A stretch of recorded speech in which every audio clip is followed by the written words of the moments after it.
ইতিমধ্যে APSCৰ CC prelims এক্সামৰ admit কাৰ্ডসমূহ মুকলি হৈছে। আপোনালোকে কিদৰে নিজৰ মোবাইলতে ডাউনলোড কৰিব পাৰিব আজি এইটো ভিডিঅ'ত সবিশেষ দেখুৱাই দিম।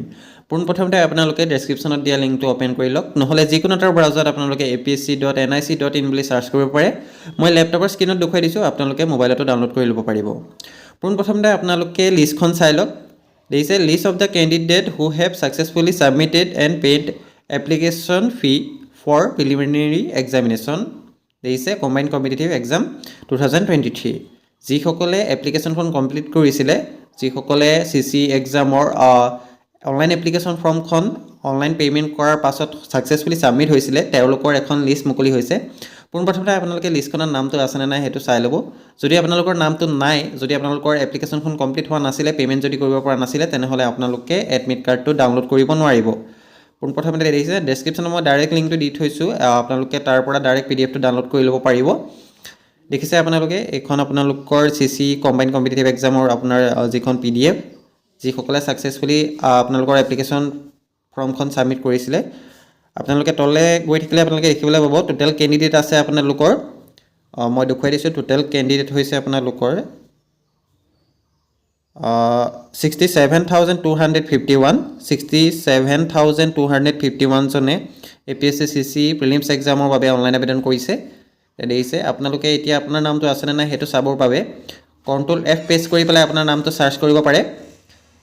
আপোনালোকে Ctrl F প্ৰেছ কৰি পেলাই আপোনাৰ নামটো নিজৰ নামটো চাৰ্চ কৰি ল'ব পাৰে, নহ'লে আপোনাৰ এপ্লিকেশ্যন ID বা আপোনাৰ নামটো দিও আপোনালোকে নিজৰ নামটো আছেনে নাই এবাৰ চেক কৰি ল'ব পাৰে। এপ্লিকেশ্যন IDটো আপোনালোকে অনলাইন এপ্লাই কৰা ৰিচিপ্টটোত পাই যাব, নহ'লে আপোনালোকে লগ ইন কৰি পেলাইও চেক কৰি ল'ব পাৰে। দেখিছে মই প্ৰথমতে চাৰ্চ কৰি লৈছোঁ নামটো আছেনে নাই। তাৰপিছত দেখিছে মোৰ নামটো শ্ব' কৰিছে। প্ৰথমতে আপোনাৰ কেণ্ডিডেট নেম থাকিব, ফাদাৰ নেম থাকিব, এপ্লিকেশ্যন ID থাকিব, তাৰপাছত আপোনাৰ ৰোল নাম্বাৰটো দিয়া থাকিব। এতিয়া আপোনালোকে এপ্লিকেশ্যন ID বা আপোনালোকে ৰোল নাম্বাৰটো কপি কৰি ৰাখক, যিকোনো এটা আপোনালোকে কপি কৰি লওক।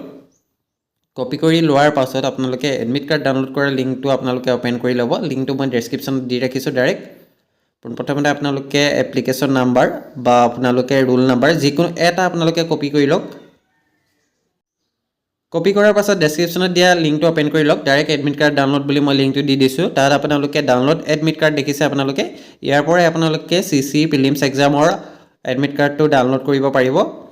পোনপ্ৰথমতে আপোনালোকে এক্সামিনেশ্যন নেমটো ছিলেক্ট কৰিব লাগিব।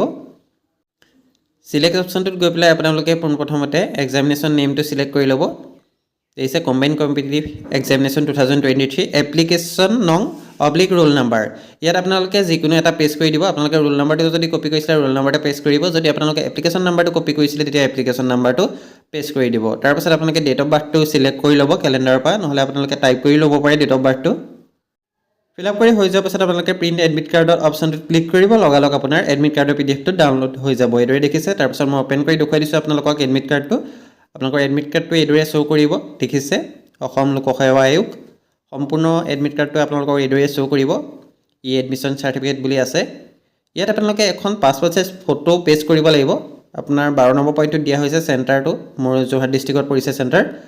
তাৰপিছত আপোনালোকে ইয়াত এখন পাছপৰ্ট চাইজ ফটো পেষ্ট কৰিব লাগিব।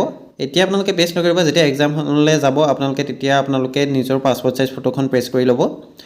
তাৰপাছত আপোনালোকৰ তলত আপোনালোকৰ ভেন্যুটো দিয়া হৈছে, আপোনাৰ এক্সাম চেণ্টাৰ ক'ত পৰিছে এইটো দিয়া হৈছে। ডেটটো আপোনালোকৰ 18/3/2024, অৰ্থাৎ মাৰ্চৰ 18 তাৰিখে আপোনালোকৰ CC প্ৰিলিমছ এক্সাম অনুষ্ঠিত কৰা হৈছে। তাৰপাছত আপোনালোকে দেখিছে পেপাৰ 1 পেপাৰ 2 টাইমটো দিয়া হৈছে 10টাৰ পৰা 12টালৈ পেপাৰ 1খন হ'ব। তাৰপাছত আপোনাৰ 2 বজাৰ পৰা 4 বজালৈ পেপাৰ 2খন অনুষ্ঠিত কৰা হ'ব। দেখিছে আপোনালোকৰ চেণ্টাৰ ভেন্যু অফ এক্সামিনেশ্যন আপোনাৰ চেণ্টাৰটো দিয়া হৈছে, আপোনালোকৰ ইয়াতে চাই ল'ব পাৰিব। তাৰপাছত আপোনাৰ ছিগনেচাৰ অফ কেণ্ডিডেট, আপোনাৰ কেণ্ডিডেটৰ ছিগনেচাৰ কৰিব লাগিব। এইটো আপোনালোকে এক্সাম হলত কৰিলেও হ'ব। তাৰপাছত কিছুমান ইনষ্ট্ৰাকশ্যন দিয়া হৈছে, আপোনালোকে এডমিট কাৰ্ডটো লাষ্টতে চাই ল'ব কেনেকুৱা ধৰণৰ ইনষ্ট্ৰাকশ্যনখিনি দিয়া হৈছে।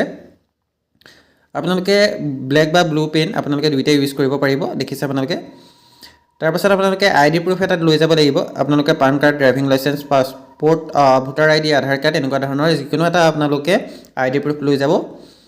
তাৰপিছত এইখিনি কোৱা হৈছে আপোনালোকৰ।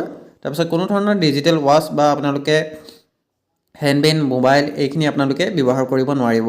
আৰু এটা ইম্পৰ্টেণ্ট নিউজ আছে আপোনালোকৰ বাবে, এইবাৰ আপোনালোকক এখন কাৰ্বন কপি দিয়া হ'ব, অৰ্থাৎ আপোনালোকৰ যিটো আনসাৰ কি তলতে আপোনালোকৰ এখন কাৰ্বন কপি থাকিব, সেইখন আপোনালোকে আহোঁতে লৈ আহিব পাৰিব।